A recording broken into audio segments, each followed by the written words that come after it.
감사드리고 예수님의 이름으로 기도하옵나이다. 아멘. 할렐루야. 오늘 주일 2부에 나오신 여러분 모두를 주님의 이름으로 축복하고 환영합니다. 여러분의 영혼이 잘된 것처럼 늘 범사가 잘되고 강건한 은혜가 있기를 축원합니다. 오늘부터는 예수님의 위대한 설교, 산상설교 가운데 서론 부분에 해당하는 팔복을 강의하면서 함께 은혜를 나누려고 합니다. 예수님의 산상설교는 5장에서 7장까지 3장에 걸쳐서 이어져요. 오늘 본문 5장 1절 말씀에 보니까 어떻게 본문을 시작하나요? 함께 읽어볼까요? 예수께서 무리를 보시고 산 위에 올라가 앉으시니, 지금 보니까 뭐라고 했어요? 산에 올라가셨다라고 하는 내용이 나오죠. 그렇죠? 그리고 8장 1절로 넘어가면요, 뭐라고 기록하냐면, 또 읽어볼까요? 예수께서 산에서 내려오시니 그랬어요. 그죠? 5장 1절부터 시작해서 5장, 6장, 7장까지 예수님께서 산상 설교를 하시고 8장 1절에서 내려오셨어요. 그래서 예수님의 산상 설교는 5장, 6장, 7장 이렇게 3장에 걸쳐서 우리에게 전해지고 있습니다. 그래서 이것을 산 위에서 말씀하신 가르침이라고 해서 우리가 산상수훈 이렇게 이야기하는데, 산상수훈 또는 산상설교, 산상보훈 이렇게 이야기를 합니다. 이 산상설교는 정말 보화 같은 말씀들이 많이 있는데요, 그 가운데 우리가 읽은 본문의 이 팔복이 그 서론적인 부분의 말씀입니다. 여러분, 복이라고 이야기했을 때 복이 뭐라고 생각하세요? 물론 사람들이 일반적으로 생각하는 복은 세상적인 기준에서 잘 사는 겁니다. 잘 사는 것. 예를 들어서 솔로몬처럼 부와 명예와 권력을 풍족하게 누리는 것, 이런 걸 복이라고 할 수 있을 겁니다. 솔로몬은 당대뿐만 아니라 역사 이래 그만한 복과 명예와 권력을 누린 사람이 없습니다. 구약은 그의 시대에 은이 길가의 돌멩이만큼이나 흔했다 이렇게 표현하고 있고요, 수천 핀의 말이 가득했고 그의 궁전은 크고 넓고 화려했다라고 기록하고 있습니다. 세상적인 지혜도 솔로몬은 많아서 수많은 사람들이 나라를 초월해서 그의 지혜를 들으려고 왔다 그랬습니다. 더구나 그는 한 나라의 왕 아니었습니까? 왕권도 그때만큼 안정적인 때가 없었어요. 세상적인 기준에서 본다면 그보다 복받은 사람 없을 겁니다. 그런데 솔로몬은 이 모든 것에 대해서 전도서에서 고백하기를 뭐라고 고백하고 있어요? 우리 같이 한번 또 읽어볼까요? 헛되고 헛되며 헛되고 헛되니 모든 것이 헛되도다 라고 말합니다.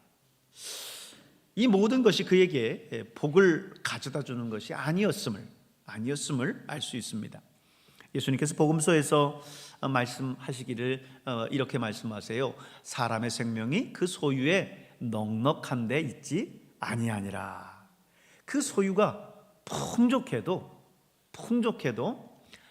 사람이 거기에서 참다운 인생의 행복을 찾는 것이 아니다라고 말씀해 주는 겁니다.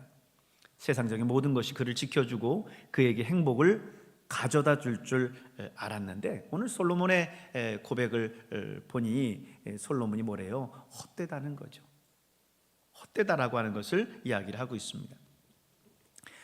위대한 청교도 성인이었던 토마스 왓슨은요, 한 장의 종이가 총알을 막을 수 없듯이 이 세상의 것들은요, 영적인 근심을 막을 수 없다 이렇게 이야기를 했어요.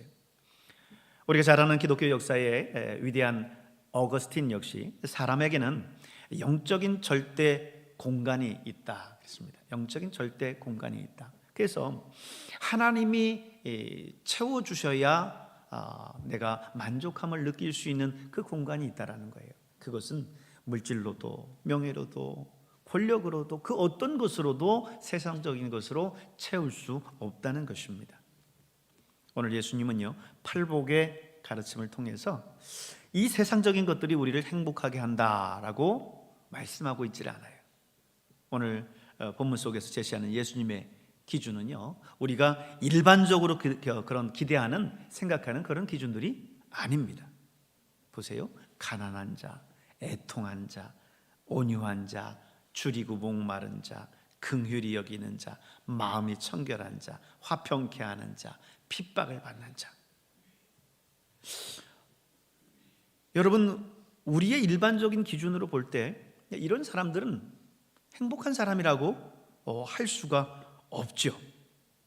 아마 이렇게 되기를 원하는 사람은 아마 한 사람도 없을 거예요. 여러분, 제가 여러분한테 가난해지십시오, 날마다 슬퍼하며 애통하십시오, 그리고 배고프고 줄이고 목마르십시오, 날마다 핍박받고 살아가십시오, 그러면 여기서 제 말 듣고 아멘 할렐루야 졸다가 듣지 않는 한 졸다가 듣지 않는 한 그렇게 이야기하는 사람은 아무도 없을 거예요.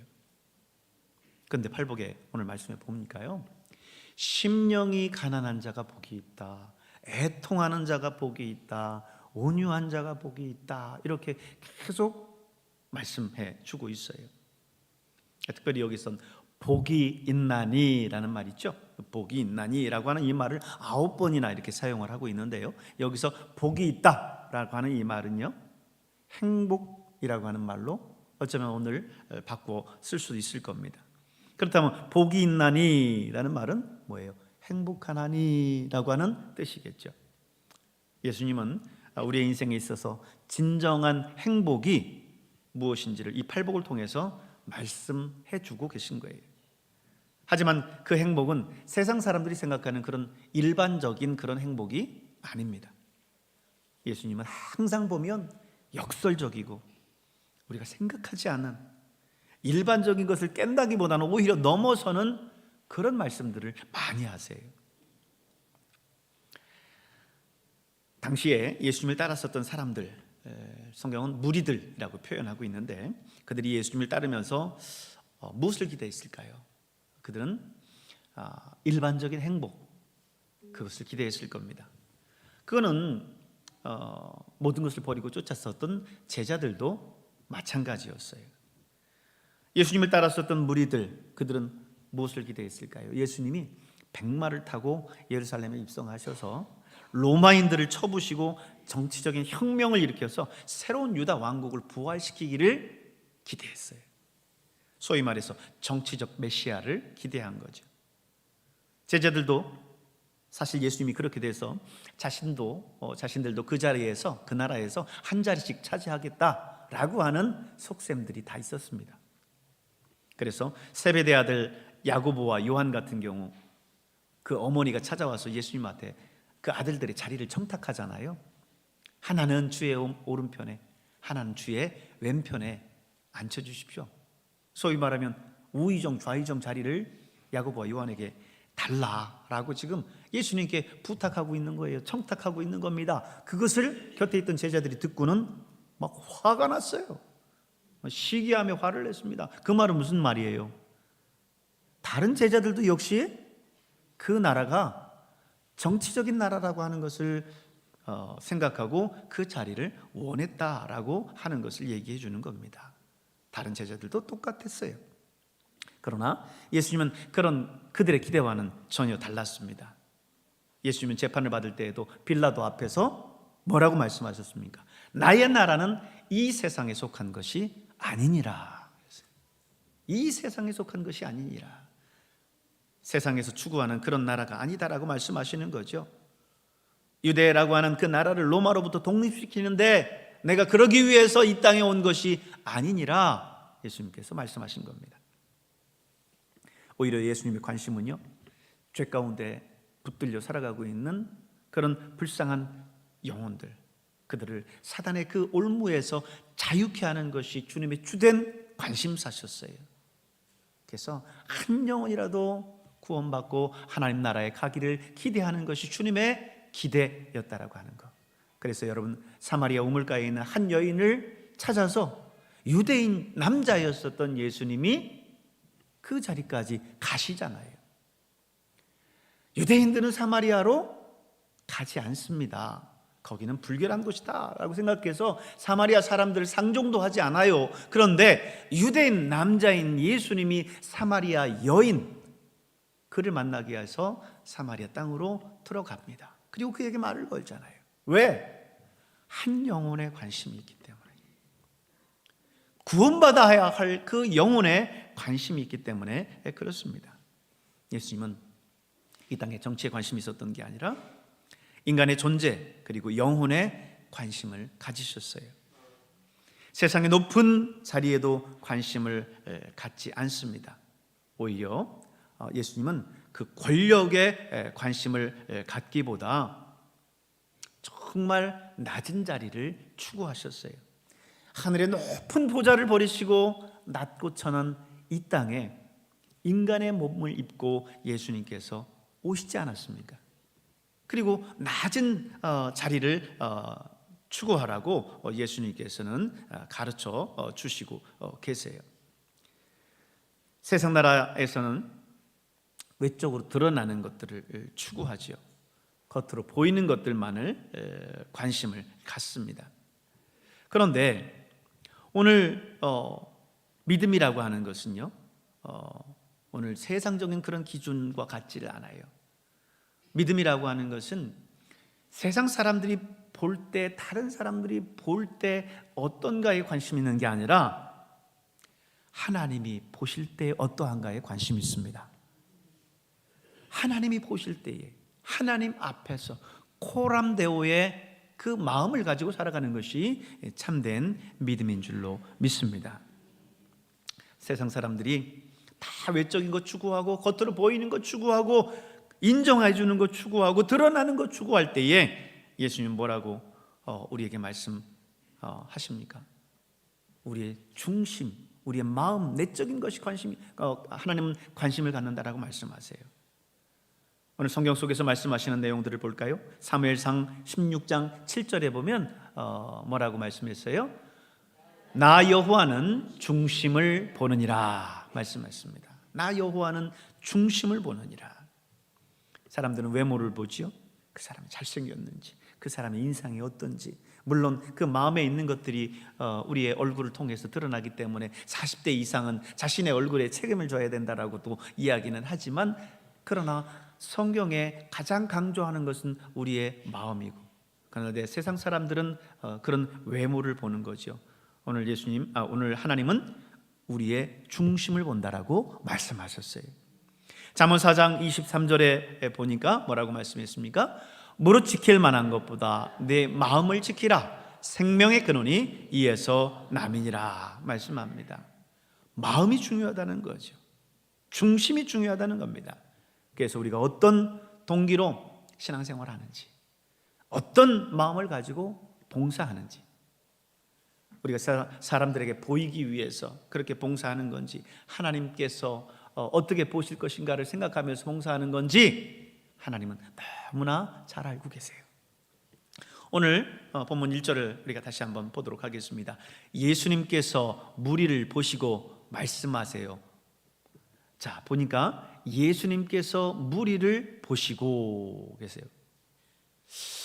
오늘 산상설교 특별히 팔복의 말씀을 무리에게 들려주시는데, 오늘 이 무리라고 하는 사람들이 누군가라고 했을 때 예수님께서 처음 이 복음 사역을 시작하신 게 갈릴리 사역이었죠.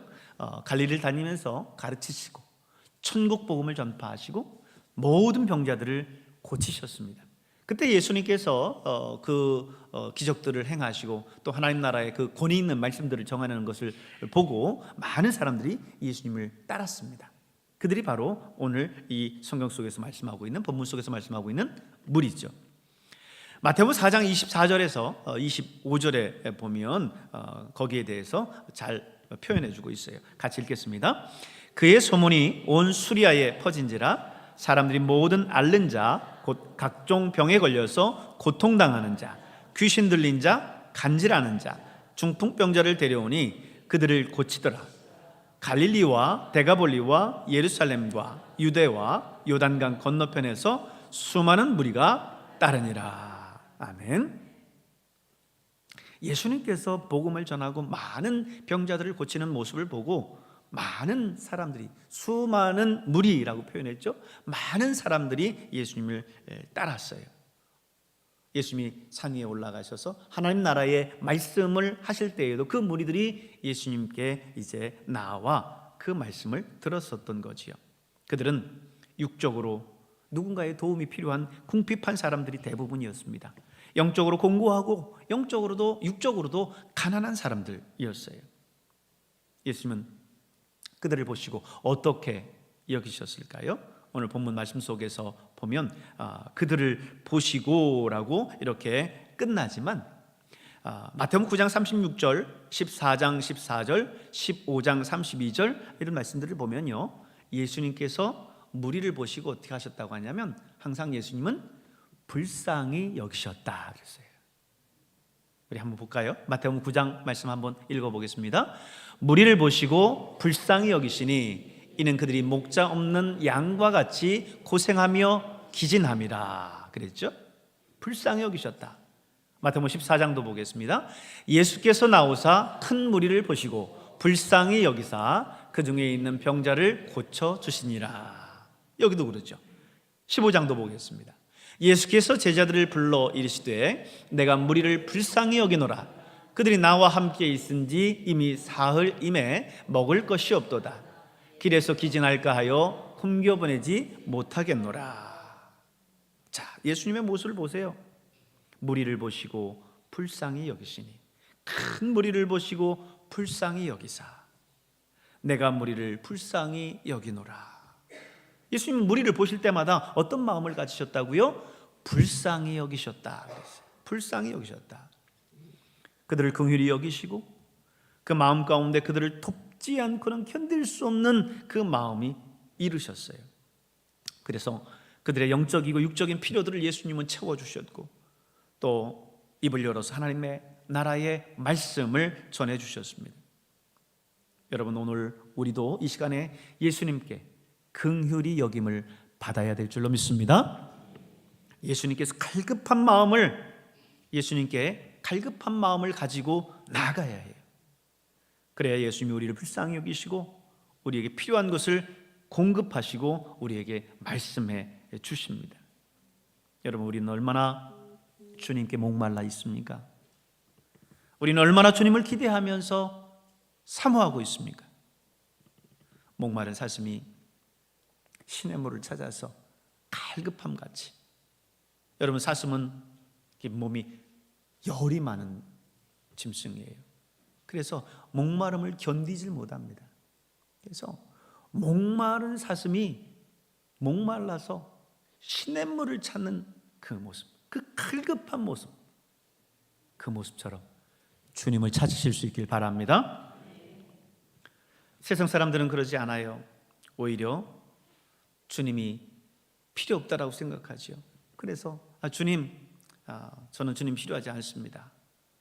내가 혹 필요할 때 주님께 나가서 구할 테니까 지금 하는 거는 내가 다 알아서 할 테니까 제 인생에서 좀 잠깐 비켜주시겠어요? 이게 세상적인 믿음 없는 그런 모습이에요. 여러분, 우리는 주님 아니면 안 됩니다. 주님 없이는 안 됩니다. 1분 1초도 주님 나를 떠나시면 안 됩니다. 주님을 그렇게 사모하며 구하시길 바랍니다. 예수님은 예수님께 나온 무리들을 한 번도 그냥 돌려보내시지 않으셨어요. 그들을 불쌍히 여기시고 그들에게 입을 열어 하나님 나라의 말씀을 가르쳐 주셨습니다. 2절 말씀을 보세요. 입을 열어 가르쳐 이르시되 심령이 가난한 자는 복이 있나니 하면서 예수님께서 산 위에 오르셨을 때 제자들이 나오니까 예수님께서 그들을 긍휼히 여기시고 입을 열어서 하나님의 나라의 말씀을 가르치십니다. 오늘 팔복의 말씀을 시작으로 하나님의 말씀을 가르쳐 주시는 거죠. 예수님께서 이렇게 하나님 나라에 대해서 말씀하시면 그때 당시 많은 사람이, 듣는 사람들이 깜짝 놀랐고 그 권위 있는 말씀 앞에 한마디 반문을 못했어요. 마가는 예수님에 대해서 기록하기를 이렇게 기록합니다. 우리 같이 읽겠습니다. 그가 가르치는 것이 권위 있는 자와 같고 서기관들과 같지 아니함일러라. 아멘. 수많은 성경에 대한 박식한 지식을 가지고 있는 율법 교사들이 거기에 있었지만 예수님이 가르치는 그 가르침 앞에 유구무원이라 이분이 있을 때 한마디 거기에 대해서 말을 할 수 없었던 것입니다. 예수님의 말씀에 권위가 있었던 거지요. 예수님의 설교를 보면 세 가지 요점이 있습니다. 하나님 나라 백성에 대해서, 또 하나는 하나님 나라의 의에 대해서, 그리고 그 나라에 들어갈 것을 간곡하게 권하는 권고로 되어져 있습니다. 언제나 예수님의 가르침에 무리들은 항상 입을 딱 벌리고 놀랐어요. 마태복음에도 7장 28절 29절에도 무리들이 그의 가르침에 놀라니 그럽니다. 놀라니 그랬어요. 자, 다시 1절을 보겠습니다. 예수께서 무리를 보시고 산에 올라가 앉으시니 라고 그랬다고 했죠. 산에 올라가 앉으셨다라고 하는 표현이 있는데 성경에서는 이 산이 어떤 산이다라고 그 이름을 분명하게 밝히고 있지는 않습니다. 그저 갈릴리 호수 북쪽 인근에 있는 한 산이었을 거예요. 무슨 알프스산과 같은 큰 산도 아니었습니다. 그저 작은 언덕과도 같은 그런 산이었어요. 그 수많은 무리들이 올라갈 수 있는 그런 낮은 산이었습니다. 그런데 헬라 성경에서 보면요, 이 산을 지칭해서 특별한 산을 지칭할 때 붙이는 정관사를 붙입니다. 그래서 산이 아니라 그 산이라고 특정한 산임을 밝히고 있어요. 그저 특별한 산이 아닌 한 언덕에 불과한 작은 산이었는데 왜 헬라 성경에서는 그 산이라고 정관사를 붙여서 썼을까? 그것은 이렇습니다. 예수님께서 거기서 설교하기 전에는 그것은 그냥 일반적인 언덕과 같은 낮은 산이었어요. 그런데 예수님께서 바로 그곳에 앉으시고 그곳에서 하나님 나라의 말씀인 산상설교를 하시자 그 산은 일반적인 산이 아니라 특별한 산이 된 줄로 믿습니다. 그렇습니다. 여러분, 예수님의 손길이 닿으면, 예수님이 함께 하시면 의미 없던 것이 의미가 있어집니다. 생명이 없던 것이 생명이 있어집니다. 무가치했던 것들이 가치가 있어집니다. 여러분, 오늘 저와 여러분 예수님 믿기 전에 정말 보잘것없는 일반적인 사람이었어요. 하나님 나라의 역사 속에서 그저 이름도 기억될 수 없는 그런 평범한 사람들이었습니다. 그런데 예수님께서 오늘 저와 여러분의 인생에 찾아오시자 의미 없었던 우리의 인생이 의미가 있게 되었습니다. 생명이 없었던 우리의 인생에 생명이 찾아왔습니다. 무가치했었던 우리의 인생이 가치 있는 인생이 됐습니다. 우리가 어디서 와서 무엇을 하며 어디로 가는지를 알고 하늘을 소망하는 백성이 됐습니다. 예수님을 만났기 때문입니다. 예수님이 우리와 함께 있기 때문입니다. 예수님의 손길이 우리를 어루만지셨기 때문입니다. 그렇기 때문에 우리는 평범한 아무도 알아보지 않는 그런 인생에서 오늘 특별한 인생이 된 줄로 믿습니다. 1절에서 보면 다시 한번 깊이 생각하고 묵상해야 될 말씀이 있어요. 예수께서 무리를 보시고 산에 올라가 앉으시니 뭐라고요? 제자들이 나온지라 그랬습니다. 제자들이 나온지라. 그렇습니다. 예수님이 하늘에 놀라운 비밀스러운 말씀을 주시면 뭐하다겠어요? 폭포수와 같은 말씀과 축복을 주시면 뭐하겠어요? 그 말씀과 복을 받을 사람이 예수님께 나오지 않으면 그 말씀과 축복을 받을 수 없는 거죠. 여러분, 하나님의 말씀은 있지만 이 말씀을 받는 사람이 하나님 앞에 나오지 않으면요, 그 말씀은 아무리 하나님의 말씀이라고 해도, 아니 하나님 할아버지의 말씀이라 해도 그에게는 아무런 의미가 없는 겁니다. 그렇죠. 이번 가을 부흥성회가 얼마나 은혜가 충만했습니까? 시간 가는 줄 모르고 말씀을 들었지 않았습니까? 배꼽 쥐고 웃었어요. 천부의 의지 없어서 손 들고 옵니다. 가슴을 치며 회개했습니다. 하지만 나와서 그 말씀을 들어야, 그래야 은혜 받는 것이지, 아무리 하나님의 말씀이 은혜롭다 할지라도 그 자리에 없으면 은혜를 받을 수가 없어요. 여러분, 그래서 은혜도 받을 만한 때가 있는 거예요. 구원도 받을 만한 때가 있는 거예요. 고린도후서 6장 2절을 여러분 보십시오. 우리 같이 한번 읽겠습니다. 이르시되 내가 은혜 베풀 때에 너에게 듣고 구원의 날에 너를 도왔다 하셨으니 보라 지금은 은혜 받을 만한 때요 보라 지금은 구원의 날이로다. 아멘. 그렇습니다. 지금은 은혜 받을 만한 때요, 지금은 구원의 날인 줄로 믿습니다. 그건 우리 예수님도 말씀하실 때 뭐라고 말씀을 많이 하셨냐면, 들을 귀 있는 자는 들을지어다 그랬어요. 들을 귀 있는 자는 들을지어다. 여러분, 예수님께서 왜 이런 말씀을 하셨을까요? 당시 사람들이, 귀 없는 사람들이 많았습니까? 아니요, 다 귀가 있었어요. 여기 있는 여러분들도 다 귀 2개씩은 가지고 계시죠? 한 분도 지금 하나 갖고 있는 분들 없어요. 다 2개씩 가지고 있습니다. 그런데 예수님께서 귀 없는 사람들이 많이 있는 것처럼 귀 있는 자는 들을지어다 말씀하셨어요. 무슨 말씀이에요? 다 같이 들어도 듣는 자가 있고요, 못 듣는 자가 있고요, 또 있어요, 안 듣는 자가 있어요. 여러분, 하나님의 말씀을 듣고 그 말씀을 내 마음의 문을 활짝 열고 그 말씀을 받아들이면 그 말씀을 우리가 정말 사모함으로 듣는 자가 되겠죠.